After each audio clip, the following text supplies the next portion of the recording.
Well, hello everyone. Welcome back. And it's also, I guess, kind of a welcome back for us too. This is the first episode we've put out there in several weeks, it feels like. John's been on vacation, and I have been at Rodeo Bible Camp, and those two things just took up a lot of space on our calendars. So, but we're back, and we're glad to be back, right? Yes. Okay. Absolutely. Ready to go.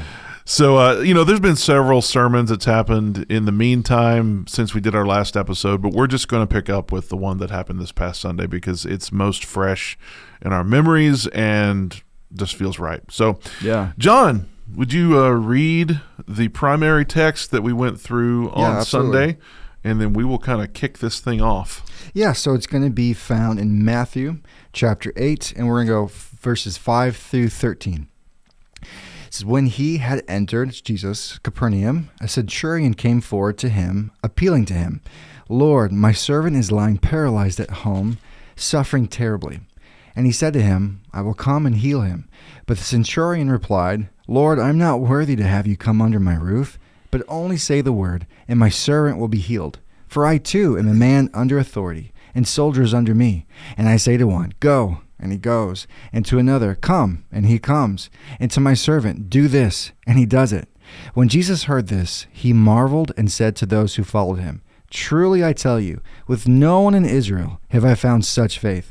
I tell you, many will come from the east and west and recline at table with Abraham, Isaac, and Jacob in the kingdom of heaven, while the sons of the kingdom will be thrown into the outer darkness. In that place there will be weeping and gnashing of teeth. And to the centurion Jesus said, go, let it be done for you, as you have believed. And the servant was healed at that very moment. Boom. Yes. Boom, boom, boom. So just off the cuff reflections. Yeah. I really liked that sermon. Me too. I mean, it was probably one of my favorites from Pastor Noah in a while.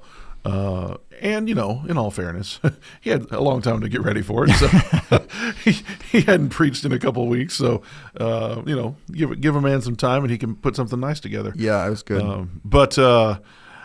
This has been I've preached through this passage myself on a mission trip we went on, and I really liked the direction that Noah took with it. He took a bit of it. I mean, it wasn't entirely different, but he had a different application because it was Father's Day. Absolutely, and applying the principles of this text to fathers and fatherhood, and really just trying to speak to dads on Father's Day. So I as usual, I've composed some questions for us to walk through. But one of the key things that I gotta stay close to the mic, that's present in this text is an issue of authority. It's very, very much, it's not concealed. I mean, it's very out there. And so maybe the first question we should ask then is, in God's kingdom, what is authority? And so I will I'll volley it to you, my friend. Yeah, sure. And then I'll also make a contribution to that question as well, unless you answer it with what I would say. So, well, I think that, and I worked through the questions and then didn't think about this question until the very end of defining authority. And I Googled it because that's just what we do. And it said the power and right to give orders. Do you agree with that? Power, two things. Power and then the right, which authority usually has to be recognized for someone to do something. Yes. But typically, if you have authority, you have the ability to carry something out. You have the power with your soldiers or with your servants or whatever. They're going to enact something. And authority doesn't mean anything if it's not able to do anything. Yeah. Right. If I say I have now the authority and right to be president of the United States, no one gives a hoot because it doesn't actually mean anything. There's no force from it. I'm just saying words without effect. Yeah.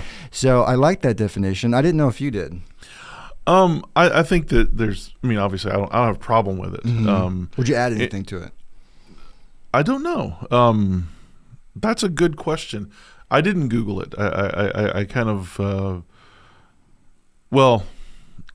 I've taught on this subject before, so, and I don't think what I taught on it disagrees with that. I'll just put it that way. Right. I don't think the Bible disagrees with that either. I mean, authority, absolutely, includes the implication that you're able Able. to give command and to, what was the other? And the right. The right to give orders. To give orders. No one can tell you that you shouldn't be doing something. If we take this to the ultimate level of God, in the beginning, he had the power to create by saying things. Yes. He had authority because there was no authority over him saying, well, it's not time to create yet, or you did that wrong, or you didn't do it enough, or you did too much. He just did what he wanted to do because he could do it. He had the power to do it. And then he gave orders, I think, by creating Adam and Eve, and he gave them orders. Mm-hmm. The problem is Genesis 3 is then they rejected his authority. Yeah. And they wanted to have their own authority. Mm-hmm. And then that's the root problem. Yeah.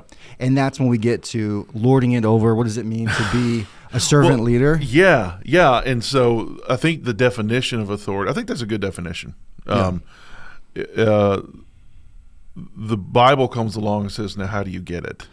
Right. How do you use it? Right. And how do you get it? Where does it come from? And Where does it that's come a from? key distinction. Because there's another word in the Bible that gets used that is probably, I would say, a synonym is dominion.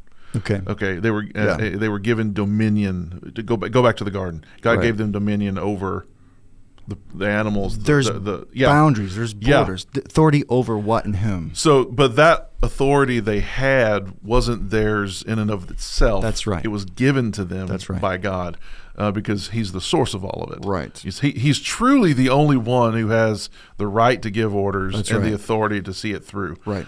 Or I can't use the word authority in the definition for authority. Power and right. The power and right to give command. Right. So anybody else who has that has received it, not made it up on their own. Right. And I think that to me is the clear distinction between lording authority over like a Gentile versus God's economics of authority. Yeah. You are going to treat people under you differently depending on where that authority comes from in your brain. Mm-hmm. If it's God's authority, just like the centurion says, I too am a man under authority, which means he is comparing himself. His authority comes from Rome, the government, and what Rome stands for, and their boundaries are huge. Yeah. Like he has the full weight of the entire country behind him. Mm-hmm. And he's recognizing that Christ also has the full weight not only of a country, not a country really, but of God, the creator of the universe. Right. And we see in a similar passage in Luke where the Jews are saying he is very fond of the Jews. Mm-hmm. I think it's Luke 7. Oh, the centurion. Yeah. Right. Same story, different account. And the Luke passage is a little different to where the centurion is actually sending Jewish leaders to Jesus on the centurion's behalf, which is interesting. And the Jewish leaders are saying, we like this guy. He loves the Jews. He built a synagogue, and he recognizes who we are as a people and where we come from, and that's God.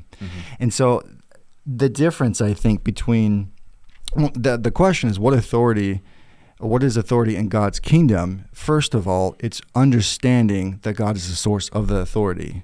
So you're going to treat people, again, differently than if the other side is when you lord it over. I think that's the authority comes from your work and your work alone. Then you recognize that I built myself to a prominence in a company as a CEO. I've done my due diligence. Yep. I have put in the hours, or I have shown myself to be a competent military soldier. And so you work your way up in the ranks. And sure, there's, people are going to think of, you don't have to just show work because there's nepotism, there's bribes, there's politicking and all those sort of devious avenues. What nepotism necessarily isn't, but there's nuance to all of it. Sorry, I think of that episode of The Office. Oh, nepotism. His totally unrelated. His to nephew. Yes. And he's a big jerk. Nephew. Yeah. That's what I knew exactly what you're talking about. But the human perspective, I think, is the opposite of God's perspective. The human authority is it's self-centered. The goal is for your desires to be met. Yeah. the goal is for you or your self perceived needs to be met. All the victories of your domain are your victories. Yeah. All your team's victories are your victories. All your team's faults is their faults. Right. It's very much a personal offense if your orders didn't get practiced out. Right. It's all about you.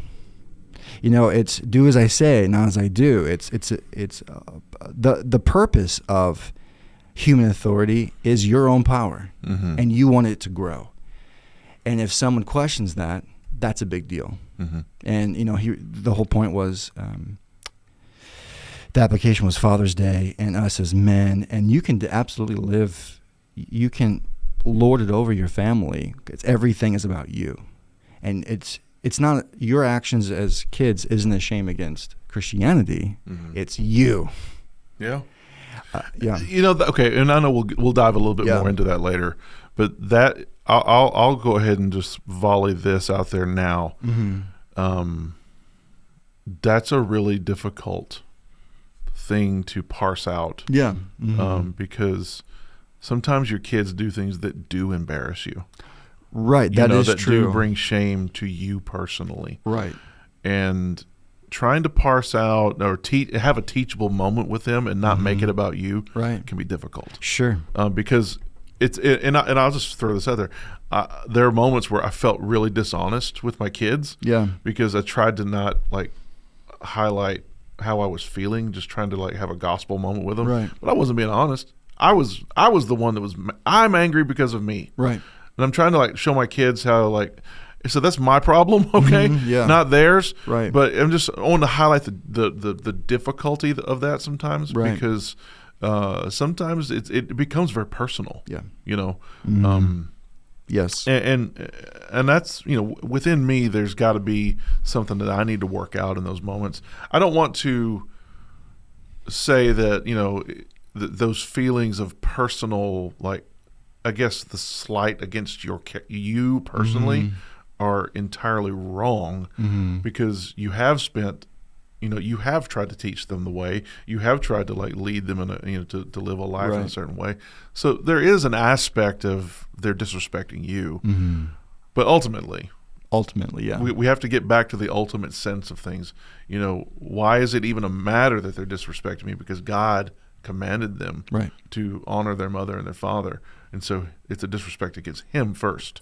Absolutely. I'm secondary. Right. Always. I'm secondary always. Right. So anyways. David says, to you and you only have I sinned against. Obviously, that's not. Obviously, he did sin against Uriah. He sinned against Bathsheba. I mean, a lot of people. But he said, first and foremost, I sinned against you, Lord. Right.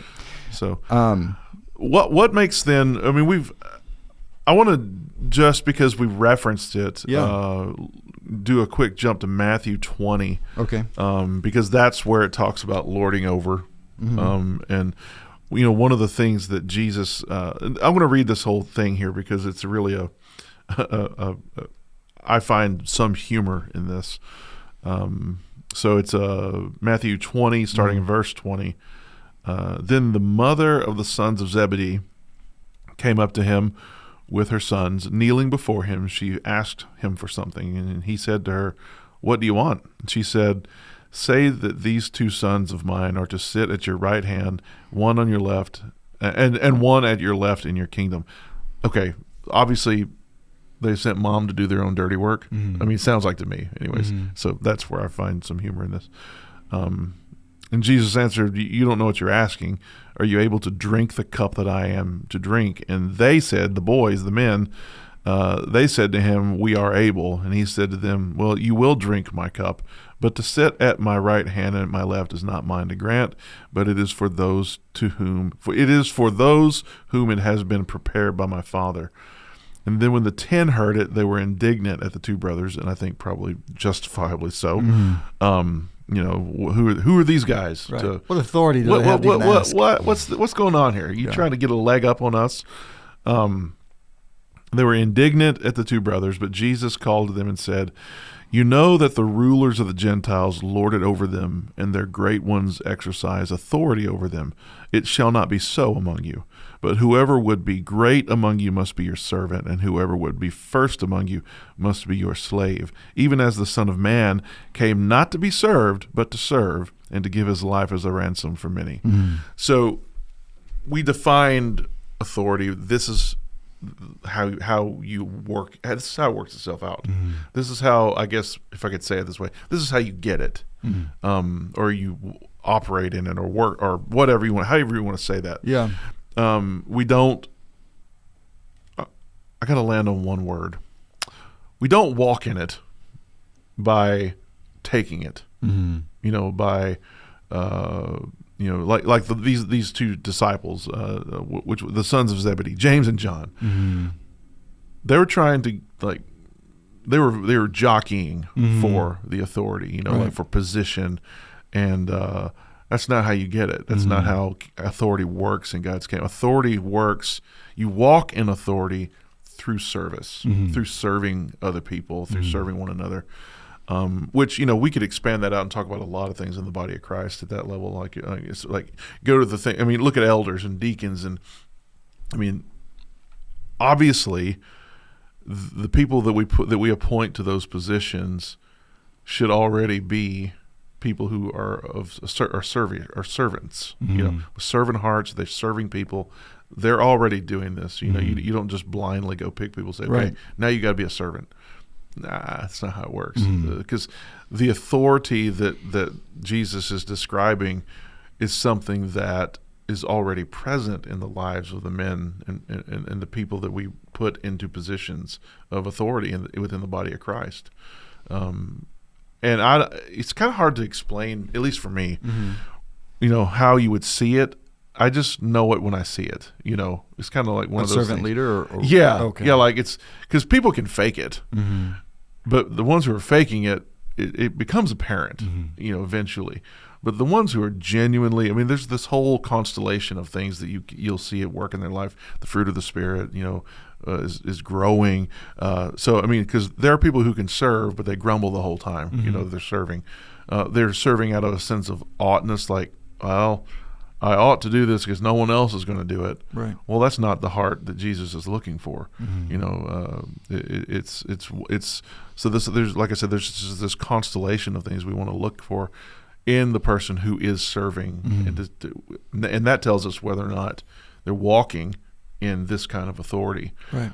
People who serve like that, I think people are predisposed to want to follow them. To listen to them, I don't know. I mean, does that make sense? Yeah. Yeah. For sure. For sure. So what made the centurion's faith, next question, so impressive? I think to me, the centurion who had much authority, and he knew how much authority he has. He talked about how much authority he had. He just gave orders and they were done, and he knew that they got done, and apparently he didn't have to worry if they got done. It just got done. It was a well-oiled machine that he had probably spent much time as a centurion. He knew how the system worked. Again, he knew where his authority came from. It was the full weight of the Roman government, and he considered Jesus' authority to have even more than himself. And the centurion could easily kill whenever he felt it was warranted. But he knew Jesus had the authority to heal. Yeah. Which is very interesting. It was impressive because he did not grow up a Jew. Right. He's probably not circumcised. He was looked at not only as a pagan, but as an oppressor by the Jews. And I think this is one of those examples, even though it's not a parable, it reminds me of the Good Samaritan, who the good guy is not a Jew. Right. And the centurion is not a child of Abraham at all. And Jesus, in front of all his followers, is saying, none of you guys who are descendants of Abraham have as much faith as this guy who is not. So now, if I was a Jew, I'm thinking of, yeah, but he's not a Jew. Mm-hmm. And Jesus, where we get, and then the rest of the New Testament talks about this fact, especially Paul, who is a Jew, says like, this is a new kind of kingdom. There's so much stock of the Jewish people of who they were by birth, and this guy who was a pagan. He showed so much faith than they ever have. I mean, even his own disciples were struggling with the authority of Christ. And who is this guy that he can calm the waves and the seas? I don't understand. And the centurion, who wasn't following Jesus everywhere he went, but he recognized something about Jesus. He recognized already the God of the Jews, but then he recognized that this man, Jesus, seemed to have a special, unique connection to the Father, to the God who created everything. And it was so impressive. It was just the least likely to have faith actually was showing everyone what it really meant. Yeah. To where everyone else would think, oh, I need Jesus to physically come to my house, touch this girl, pray over him, do all these kind of things. And the centurion thought, I know you don't even have to do that. And I knew, I don't want to slander your reputation by having you come into a pagan house. Yeah. All you have to do is say it's done, and I know it's done because I know the sphere of influence that you have. That's why it's so impressive. Yeah. You know, Noah said something in the sermon on Sunday that I had actually not considered. Is the fact that the centurion recognized that Christ was under authority. Yes. And Jesus marveled at that. Yeah. And I thought about that. Now I can't remember if Noah said this exactly, but where my mind has went with this is a concept that, and I have to go back and reread the accounts that prior, to kind of get my head around it a little better. But this is a concept that I think Jesus felt like these Jews should have known this. Absolutely, yeah. They should know that I'm sent. Yes. From the Father. Yes. Because of what I'm doing. Because this is number one. This is prophesied. Yeah. Number one and number two and this is all fulfillment of Matthew chapter 1. Exactly. Yes. Yeah. This is a fulfillment of what the prophet said was going to happen. Right. They should see this. They should recognize this, and they haven't recognized it so far. Even his own disciples have not really, at this point, grasped the weight of that. Right.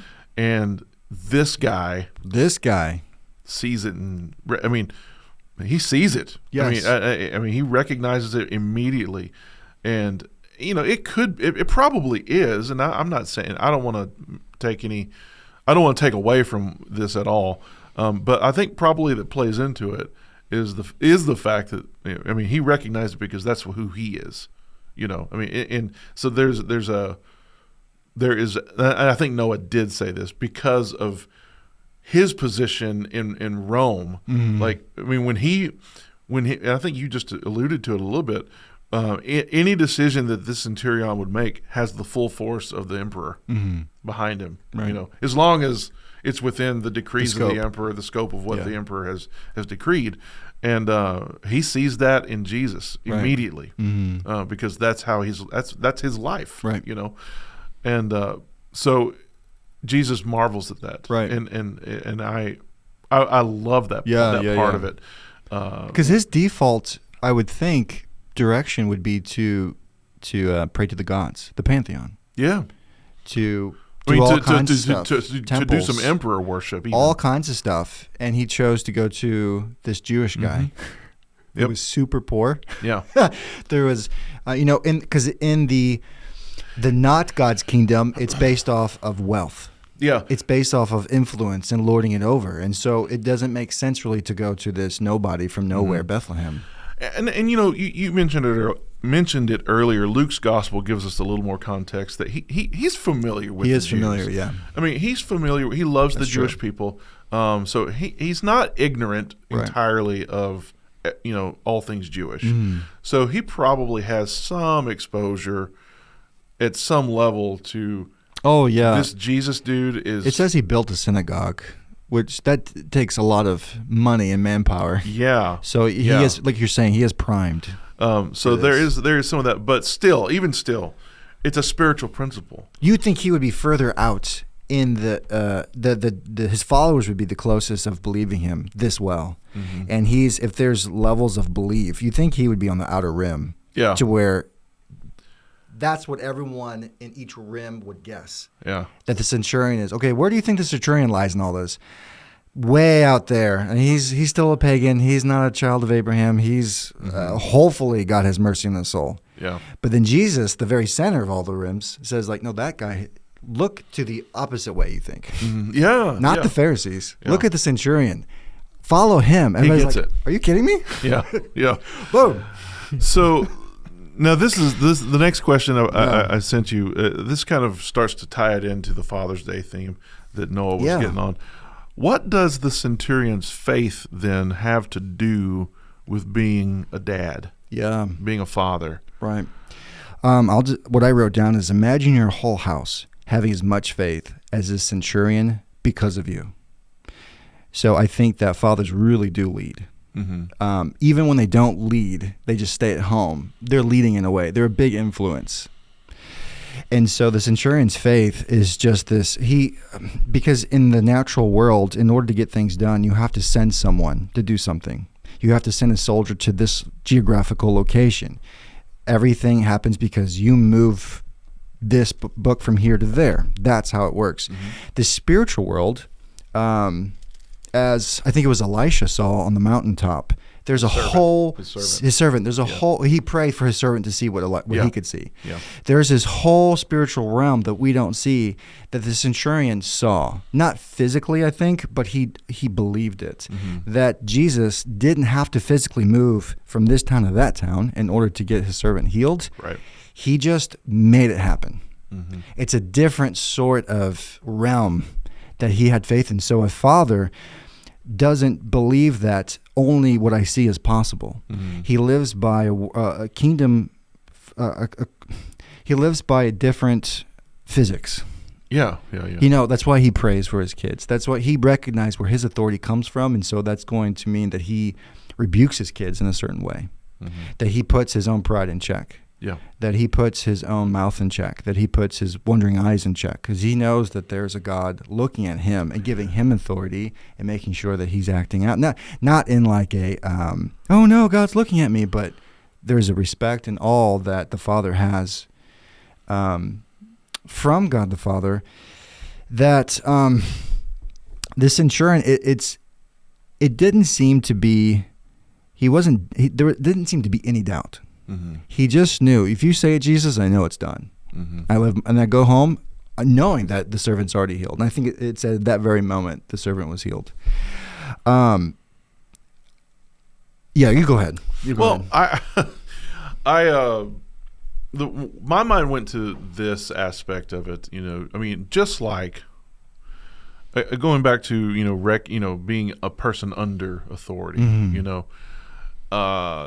Just like this centurion and just like Jesus, we are also men. As fathers, we have an authority, right? That the responsibility of headship in a family, again, is something that's given to us. It's not something that we take by force. Right. It's not something. We have it whether we want it or not. And that's right. Okay. We can't give it back. You can't give it back, and neither can you give it to someone else. Right. That's a good point. Headship for the father, for fathers, is yours, whether you do a good job with it or not, whether you want it or not. Right. If you say, I'm going to let my wife be the head, in practice you might do that, but in spiritual reality, you are still the head. Yeah. We could do a whole teaching on this by itself, right. But just to keep it simple, right? There's no such thing as a dad abdicating that role. He might do it in practice, right? But in reality, in the unseen, he's still the head, right. And will be held accountable accordingly. So, I how many? I mean, talk about absentee fathers for a second, okay? A man, let's just. I'm making this scenario up, fully realizing that this could probably apply to a lot of people. Sure. Okay, so a man and a woman get married. They have children. They divorce while those children are young, and he kind of disappears, and he lives his whole life apart. Just maybe sending cards, sending gifts on birthdays. He's always the head of that. Always. He's never not the head That's right. of that unit. Yeah. Even if he moves to China and starts another family, Right. he's still the head over here. That responsibility will always be his. That's right. Because it's a covenant that God establishes and that man can't break. Now I understand, like, we can get into. Again, another teaching, another day. Yeah. There's complexities with divorce that can be addressed. Sure. But just for a simple illustration. You can't run away from the responsibility of being a dad, being a husband, being Right. the head of your house. Right. You can't give it away. You can't run away from it. It is yours forever until your judgment. Yeah. And so you will be judged by how you handled it. Yeah. Absolutely. Absolutely. How Fully you agree. handled it. Whether you handled it or not, you're judged for it. Yeah. Because it was given to you. Just like a talent, you're supposed to multiply it. Yeah. And the one who went and buried it in the field and pretended it did, just, to keep it safe, Right. or whatever, an analogy to that would be like you become a dad, but you leave because you don't want to be responsible. You'll be a bad dad. You'll be whatever. Okay, maybe you will be. But you never gave it a shot to try. You left in fear. You left in whatever. That responsibility was given to you. You essentially buried it in the dirt, like the wicked servant who buried his talent in the dirt. Yeah. And even though he came to Jesus when the manager of those things and said, "I was afraid I was going to lose it, so I buried it," he was punished. Yeah. He was judged for that. And I'm sorry, I didn't even have half that in my head. No, it's good. It's very important. But so all that to say this, the authority that we've been given is something. That we have is something that's given to us. It's something that we must cultivate, Right. and actually use wisely through serving. Yeah. We are the first servants in our family. Period. Always.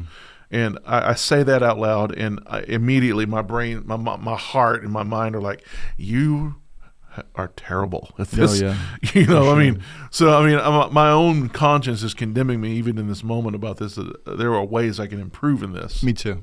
But fact remains, I'm the first servant, and that is where all of the headship, the authority that God has given me as a dad flows from. Right. It comes from that thing, Right. According to Matthew 20. Right. And so, linking that to the centurion, I think he understood that principle. I think he understood the principle so well. of just based on what we see here. Right. He understood the Matthew 20 principle of serving. Yes. Because what did this guy do? He, according to this account, he left whatever responsibility he had going on. He put it aside, and he came to Jesus and took on, served his servant in a way that no one else could. Yeah. Because it was his responsibility to do this. Yeah. Anyways, that's where I see the link. Yeah. As a father, we talk about this a lot. Romans 12, just renewing your mind and putting your flesh to death. Because as in my family, I will naturally think about how our decision, whatever decision that we make as a family, how it affects me first, and not how it affects my wife or my kids. Because really, any decision that we make this is actually benefiting all of you more than it's going to benefit me. Like, I need to eat last. I'm the one that should be the last to benefit from it.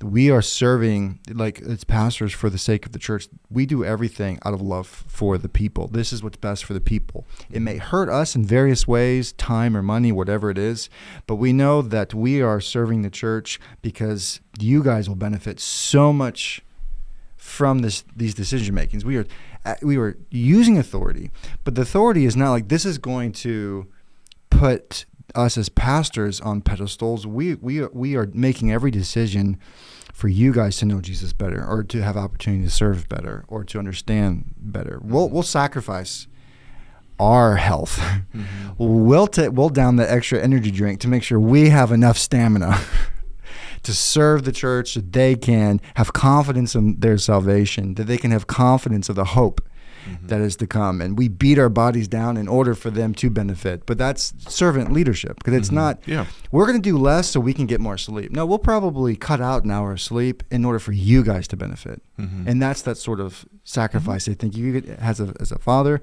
as you can have as a pastor as well. I heard a pastor say once that, he's talking about, and I know we're talking about pastors here, but not fathers, but pastors. But he in the vein of that level of, we're going to sacrifice.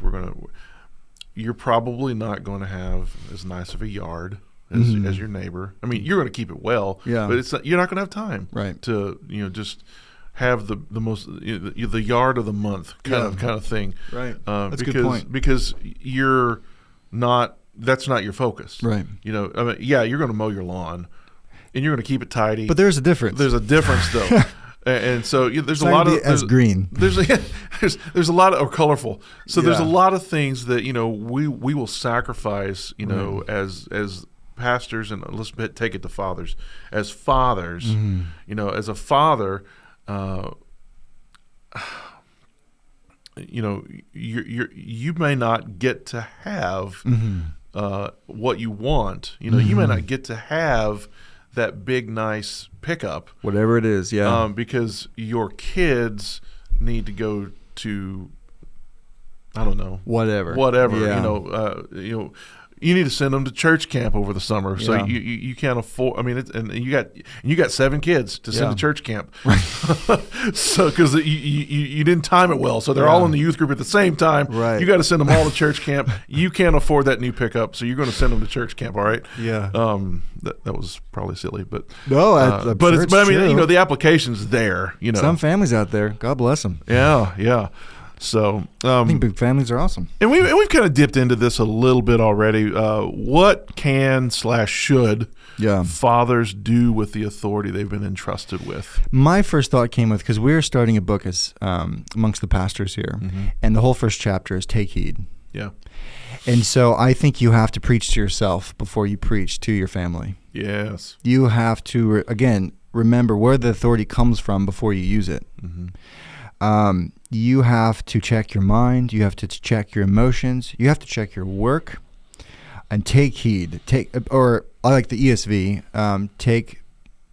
Pay attention to, or take care. A lot of times it says take care lest you, whatever that thing is. Yeah. Because if you don't take care, it will be about you. Your family will be about you. And again, your reputation, or on your last nerve. And again, we're only human, so you. Your pocketbook, it's going to be your kingdom, or is it going to be God's kingdom? And I think that fathers, although you don't wait forever to get perfect, I think that sometimes a guy will okay, so I have to get myself ready before I even leave my family. Oh, no. You're leading your family 24/7. But in the midst of leading your family, you're always checking yourself. Okay, did I discipline for me or for God? Did I discipline out of love? And I want this child to be obedient so they understand what God's kingdom is all about. And if you want to love God, you have to obey God. No ifs, ands, or buts. They're going to learn about the kingdom of God through your family, right? Deuteronomy 6 is all about training your kids so they can get the shadow of what the kingdom is like through your little kingdom in your family. They need to understand what it means to submit to authority. They need to understand the example of how to exert authority, especially older siblings to younger siblings, what it means to be gentle and kind and soft to your wife, what it means to work as a team, what it means to sacrifice.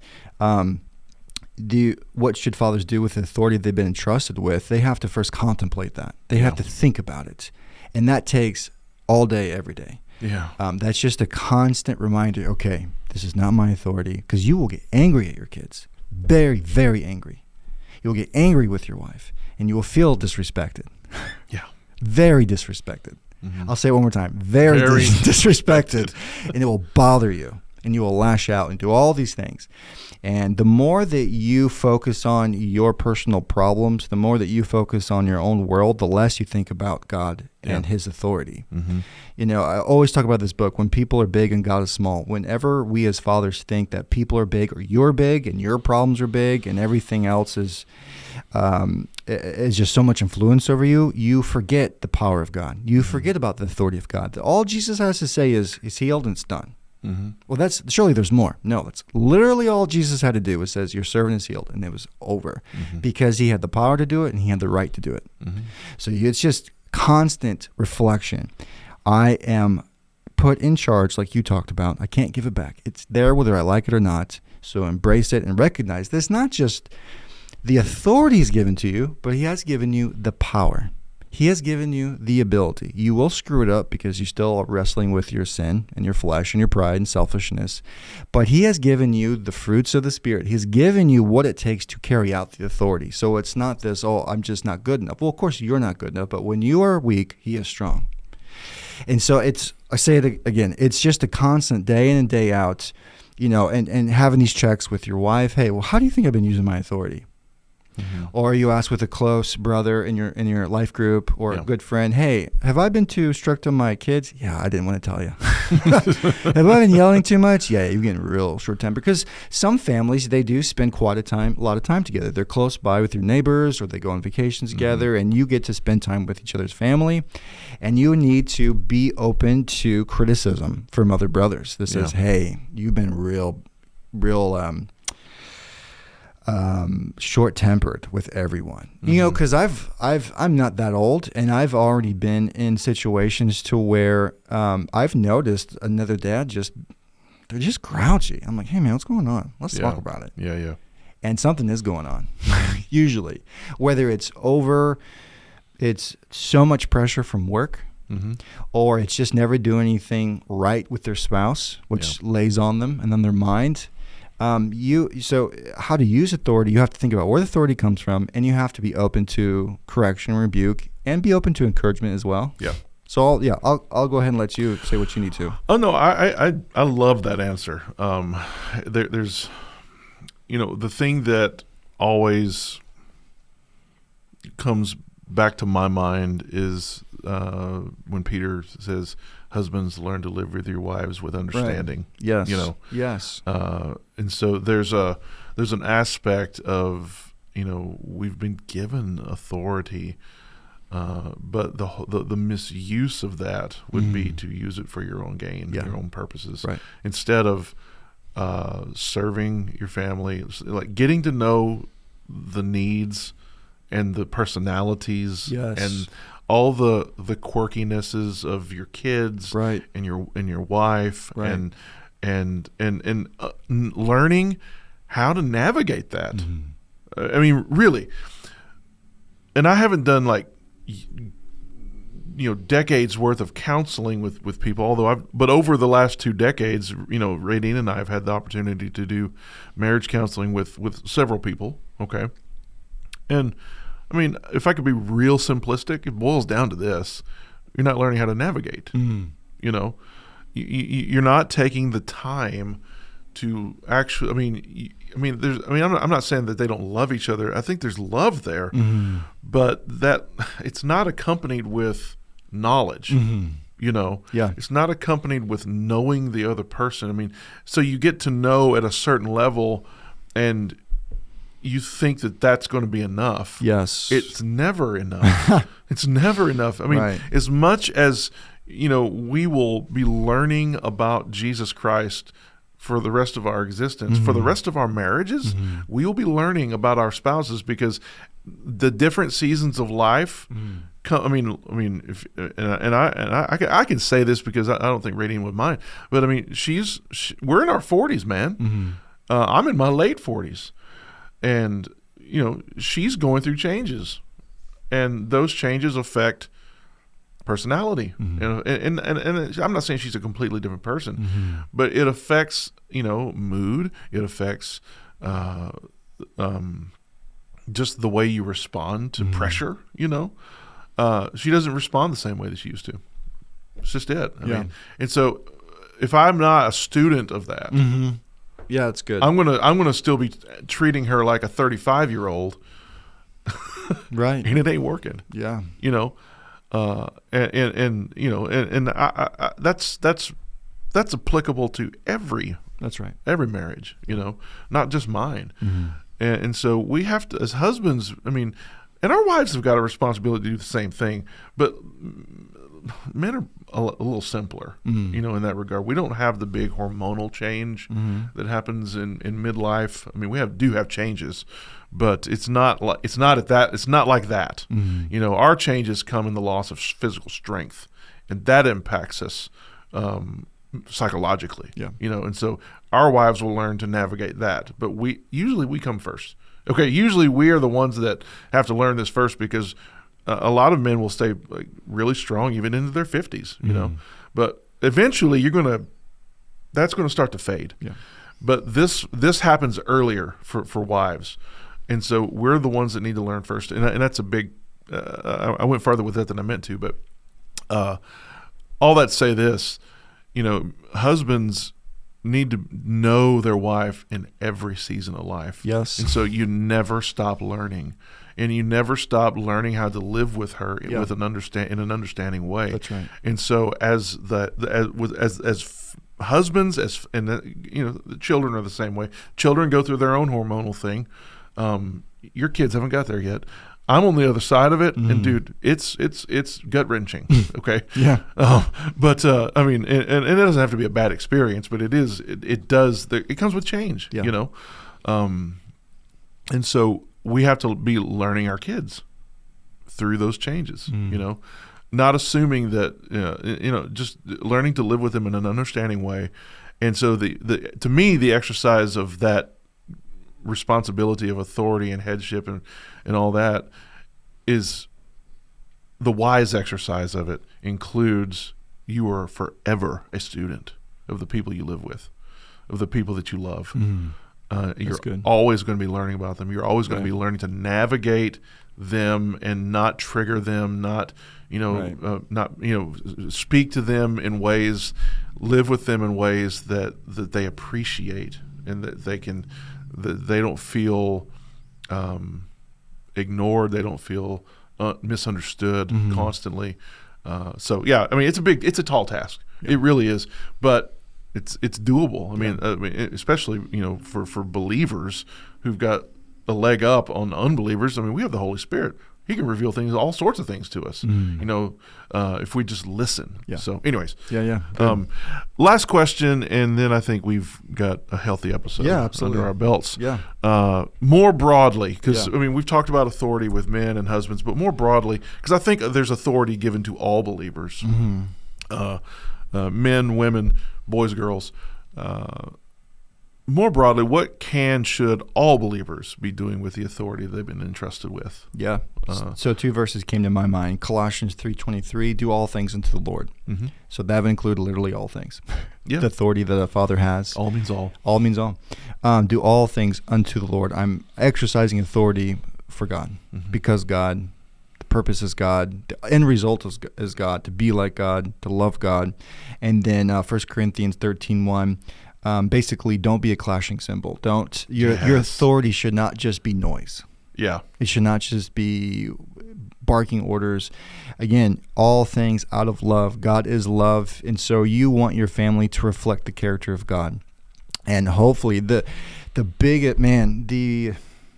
best compliment I can imagine for my family, if someone came up to me and said, your family reminds me of God a lot, I'd be like, kill me now, done.